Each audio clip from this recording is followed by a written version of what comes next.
आचार्य प्रवर भगवत योगेंद्रेशों में ग्रंथराज परमार्थ प्रकाश में वस्तु स्वाप की व्याख्या करते समझा रहे हैं कि प्रति जिसकी आस्था है और विश्वास है, वंदे से जिसको भय है, वो मोक्ष का पुरुषार्थ करेगा। जिसको बंदे से डर नहीं है, वो मोक्ष का क्या पुरुषार्थ करेगा। जो बंद में आनंदित है, वो मोक्ष तत्व की सिद्धि का उपाय नहीं कर सकता। और जिस जीव ने बंद को बंद देखा है, बंद को दुख रूप देखा है, बंद को क्लेश रूप देखा है, ऐसा जीव मोक्ष प्राप्ति का उपाय करेगा। फिर मोक्ष प्राप्ति का उपाय जो करेगा वह उपाय उसका समीचीन होगा। उपाय में प्रशस्तता भी हो, भद्रता भी हो, आनंदमय हो, सुभूत हो और शोभनभूत हो। पुनः समझो, चर्या चारित्र जो जीव का प्रणमन है इतना सुंदर हो, इतना सुंदर हो कि जो वहां नहीं है उनका भी मन करे कि मार्ग श्रेष्ठ है। जैसे लोग प्रदर्शनी देखने जाते हैं, खरीदने नहीं जाते। लोग प्रदर्शनी देखने जाते, खरीदने नहीं जाते। जिनको प्रदर्शनी लगाने की क्षमता नहीं है, प्रदर्शनी के लगाने का इतना द्रव्य उनके पास नहीं है, तब भी इतना द्रव्य तो संग्रह कर लेते हो कि प्रदर्शनी का टिकट तो ले लेते हैं। कम से कम ज्ञानी इतना तो हमारे पास होना चाहिए। हम तीर्थंकर नहीं बन सकते, आप सिद्ध नहीं बन पा रहे हो, केवली नहीं बन पा रहे हो, कम से कम उनको श्रद्धा से देखने का टिकट तो ले लो। प्रदर्शनी के रूप में उन्हें देखने तो पहुंच जाओ। इतनी तो क्षमता लाओ। असंयम भाव, असंयम भाव और असंयम श्रद्धान, इन दो में भेद कीजिए। बोला असंयम भाव, असंयम श्रद्धान। राकेश पंडित जी, असंयम भाव, असंयम श्रद्धान। असंयम भाव यदि तुम्हारे हैं तो मिथ्यात्व का दोष नहीं लगेगा। असंयम भाव तुम्हारे तो मिथ्यात्व का दोष नहीं लगेगा, चारित्र मोह नहीं चल रहा है। असंयम श्रद्धान तुम्हारा यदि है तो तुम मिथ्या दृष्टि। जो जीव ये मान रहा है हम असंयम सम्यक दृष्टि ही मोक्ष चले जाएंगे, इसी से मोक्ष मिल जाएगा। मित्र, असंयम श्रद्धान से मोक्ष मिलने वाला नहीं है। संयम पालन नहीं कर पा रहे हो, तुम्हारा चारित्र मोहनी कर्म का उदय चल रहा है। लेकिन श्रद्धा तो यही बना के चलना पड़ेगी, जब भी निर्वाण होगा तो संयम साधना के साथ ही होगा।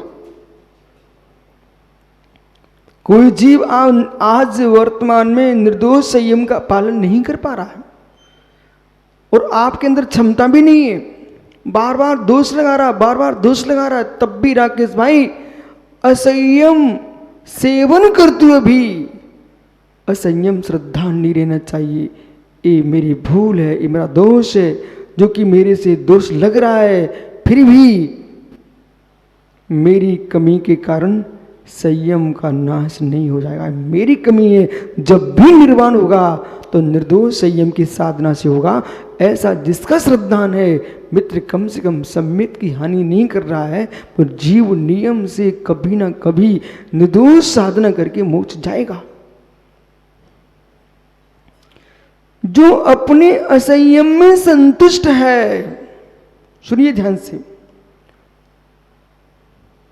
शुभम बेटा, एक व्यक्ति गरीब है, वो गरीबी से निबर नहीं पा रहा है और उसको संभावना भी नहीं दिख रही है कि मैं गरीबी से पार हो पाऊंगा। ऐसे बहुत देश में लोग हैं, एकदम गरीब आदमी है, वो गरीबी से छुटकारा नहीं पा रहा है, तो क्या उसको ये विश्वास है कि गरीबी ही आनंद है?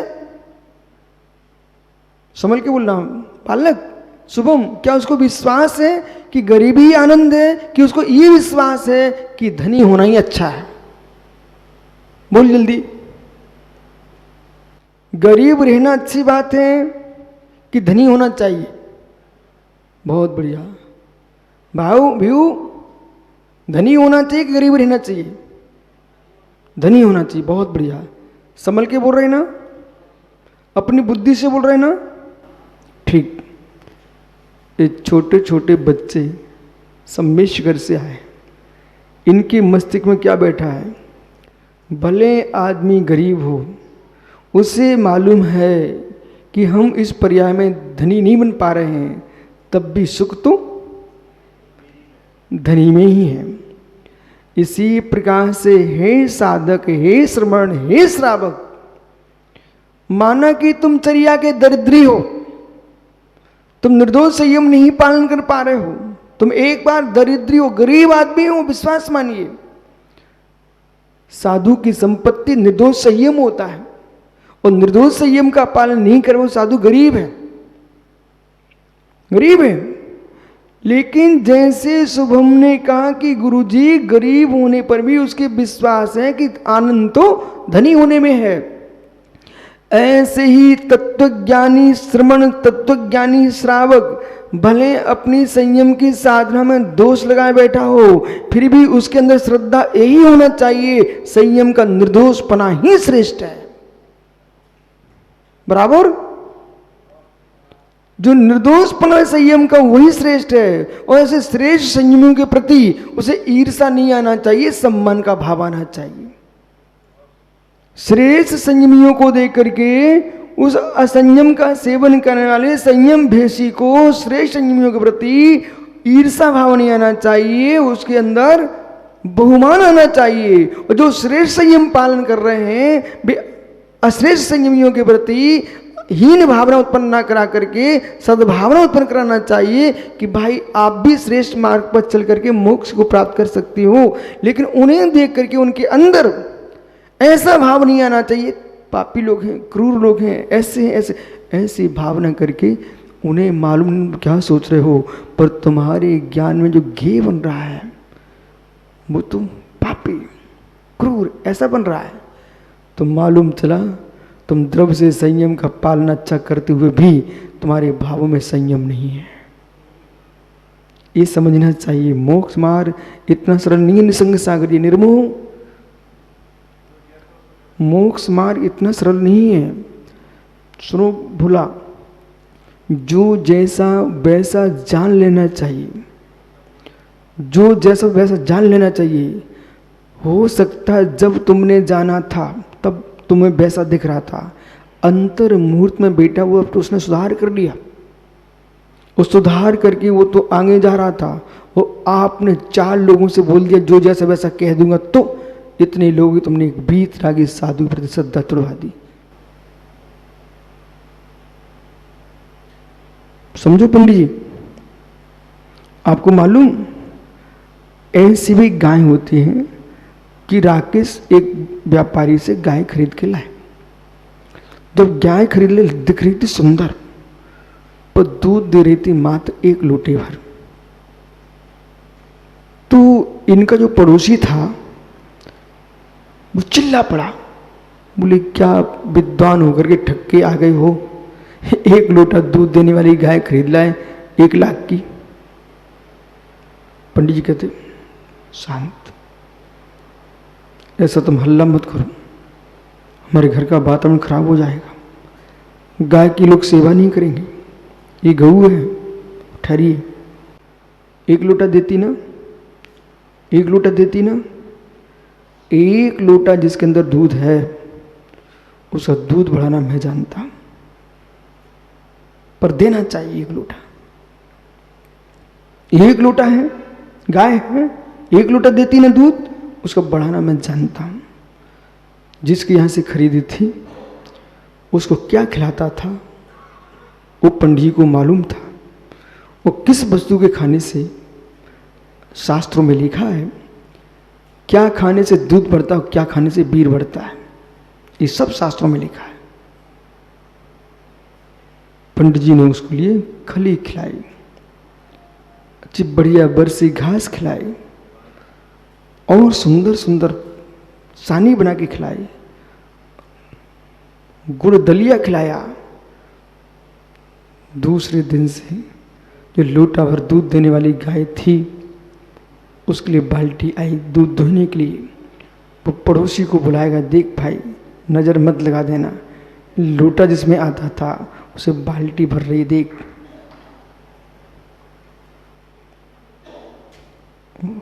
देख, दूध बढ़ाने की कला तो आना चाहिए। यदि कोई साधु बन गया, वो संयम का पालन नहीं कर रहा है, आप में कला होना चाहिए। अंतर मुहूर्त में आपने ऐसा संबोधन दिया, वो नीचे गिरने वाला ऊपर उठ गया। मित्र, आपको लोटा भर दूध दिख रहा है, बाल्टी भर रही है क्योंकि हमने इतना बढ़िया खिलाया। ऐसे ही आप जो कह रहे थे हम जैसा है वैसा देखूंगा, तुम्हारे देखने के बाद वैसा हो कोई नियत नहीं है। आगे पुनः चलते हैं। जिन जीवों को मोक्ष मार्गियों के प्रति अशुभ भाव आते हैं, उन्हें अपने भावों से मिलना चाहिए, सुखी भावों से। और सुखी भावों से मिलकर तुम जिस पद पर हो बोला, उन भावों से मिलो। उन भावों के अनुसार यदि आपका भाव बाहर निकाला जाए, कौन मानेगा आपको ब्रह्मचारी, बराबर। लेकिन फिर भी तस्मिच्छा में दुक्कड़म प्रतिगण प्रायश्चित 14 उपस्थापना, ये मार्ग है कि नहीं। इस मार्ग पर आरोहण करते करते साधक अंतिम श्वास का काल आया, अंतिम श्वास का काल आया। सामने वाला देख रहा था इनने जीवन में दोष लगाए हैं, पर जो संलेखना रत था वो अंदर ही अंदर हा दुट्टम हा दुट्टकम हा दुट्ट चिंत्यम हा दुट्ट भाष्यम अंतु अंतु डज्जन्नी पश्चत्तावीण। ओहो, हाय मैंने दुष्ट चिंतन किया, हाय मैंने दुष्ट वचन बोले, हाय मैंने दुष्ट कर्म किए। अंतरंग अंतरंग में पश्चाताप की ज्वाला में मेरे मित्र उसने अपनी आत्मा को पवित्र कर लिया। प्रकाश भैया, मोदी जी, आपने छोटे में देखा होगा, माँ आपकी कोई व्यक्ति अभक्ष भोजी घर में भोजन कर जाए, उन बर्तनों में खाना नहीं खा देती, मिट्टी को तो छोने बाहर फेंक दिया, माना कि धातु के भी हैं, पहले अग्नि को सौंपती थी, अग्नि में डाल के शुद्ध होते, पानी से भी नहीं होते वो। उन बस बर्तनों की शुद्धि कैसे होगी पंडित जी? आग याद दो भैया, आग में डाल दो। जब आग में डालने से तुम्हारे पात्र शुद्ध हो सकते हैं, तो ध्यान और पश्चाताप की आग में डाल करके आत्मा के परिणाम भी शुद्ध होते हैं।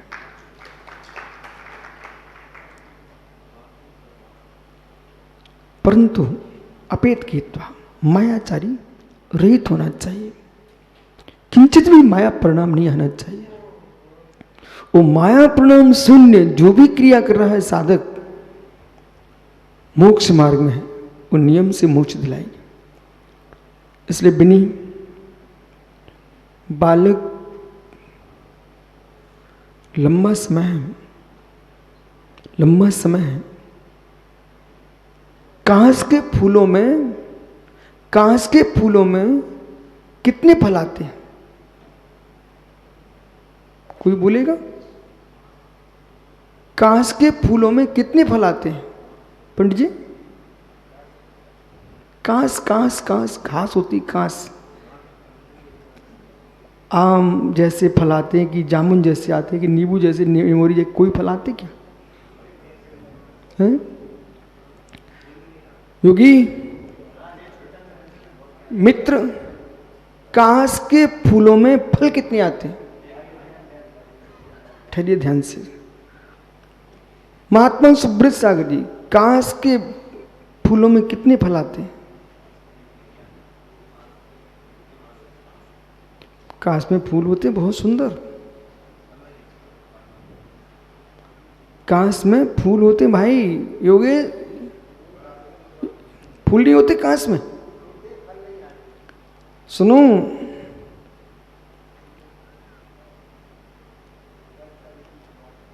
बरस विगत शरद ऋतु आई, लक्ष्मण देख परम सुहाई, फूले कांस। मित्र, तुलसीदास जी ब्रज में हुए तो उस क्षेत्र में कांस बहुत फूलते हैं, बराबर कांस बहुत फूलते हैं। तो फूले कांस सकल मही सुहाई।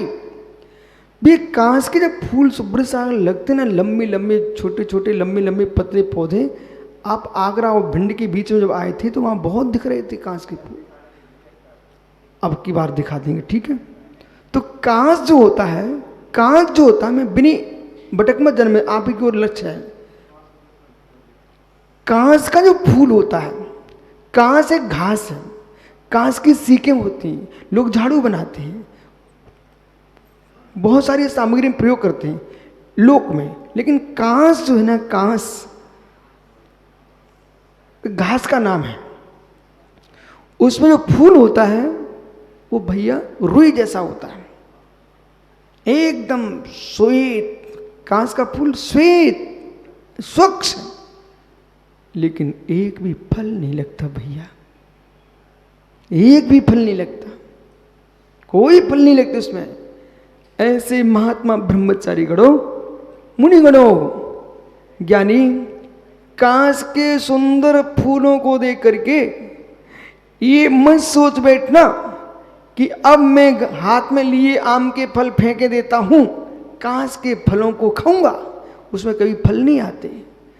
ऐसे जो लोग तुमको फूलते फूलते दिखे, जिनका बहुत प्रभाव दिखे और जगत में नाम चल रहा हो, एक कांस जैसे फूलों जैसे प्रशंसनीय लोगों से प्रभावित मत हो जाना, नहीं तुम्हारा मोक्ष का फल तुम्हारे हाथ से छूट जाएगा।